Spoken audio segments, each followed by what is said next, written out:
Прошу всех встать.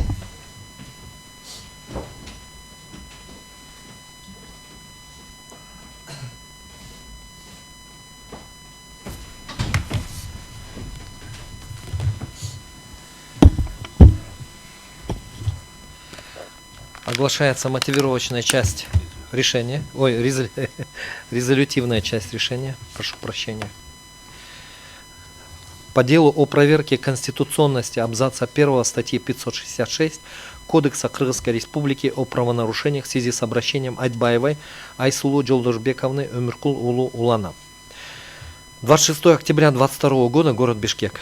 Конституционный суд Кыргызской Республики в составе председательствующего Скомбаева, судей Бубукеева, Дюшеева, Хасамалиева, Кадырбаева, Шашиналиева, при секретаре Кененцариевой с участием обращающейся стороны Айтбаевой, Өмүркулу Улу, стороны ответчика Урузбекулу Махсата, Сыдыкова Мунарбека Эрмаматовича, представителей Джогор Кенеша по доверенности, третьих лиц Искакова Эркина Бакбуровича, представителя Верховного суда по доверенности, Кулназарова Руслана Арстановича, представителя Министерства юстиции по доверенности, Кенешбаева Дин Мухаммета Кенешбаевича, представителя Центра судебного представительства при Министерстве юстиции Кыргызской Республики по доверенности, рассмотрев в открытом судебном заседании дело о проверке конституционности абзаца 1 статьи 566 Кодекса о правонарушениях, заслушав информацию судьи докладчика Шаршиналиева, проводившего подготовку дела к судебному заседанию, обсудив доводы сторон, выслушав пояснения третьих лиц и исследовав материалы дела,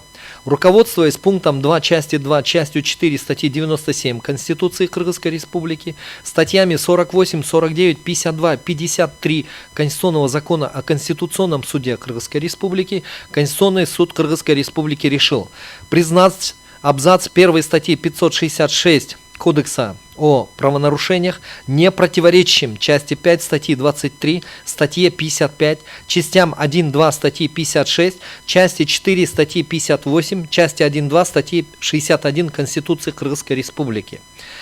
Второе. Кабинету министров разработать и внести на рассмотрение Джогор Кенеша соответствующий проект закона, вытекающий из мотивировочной части настоящего решения и предусматривающий особый порядок пересмотра постановления суда об аресте вышестоящим судом. Третье. До внесения соответствующих изменений в Кодекс Кыргызской Республики о правонарушениях установить, что пересмотр постановления суда об аресте вышестоящим судом осуществляется не позднее 48 часов с момента подачи жалобы.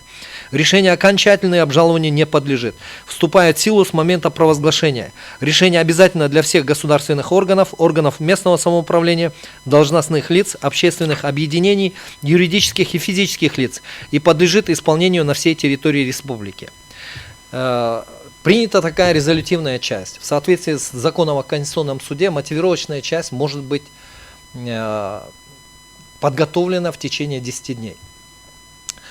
Здесь я посчитал необходимым, мы посчитали необходимым для того, чтобы дать некоторые разъяснения по поводу принятого решения. Это касается в большей части обращающейся стороны. Что касается обжалуемой нормы закона, в данном случае, в общем-то, право на судебную защиту в такой форме, как право обжаловать судебный акт вышестоящий орган, данная норма не закрывает, то есть не закрывает и, в общем-то, не вносит каких-либо ограничений или нарушения права на судебную защиту, в том числе в форме пересмотра, право на пересмотр судебного акта вышестоящим судом.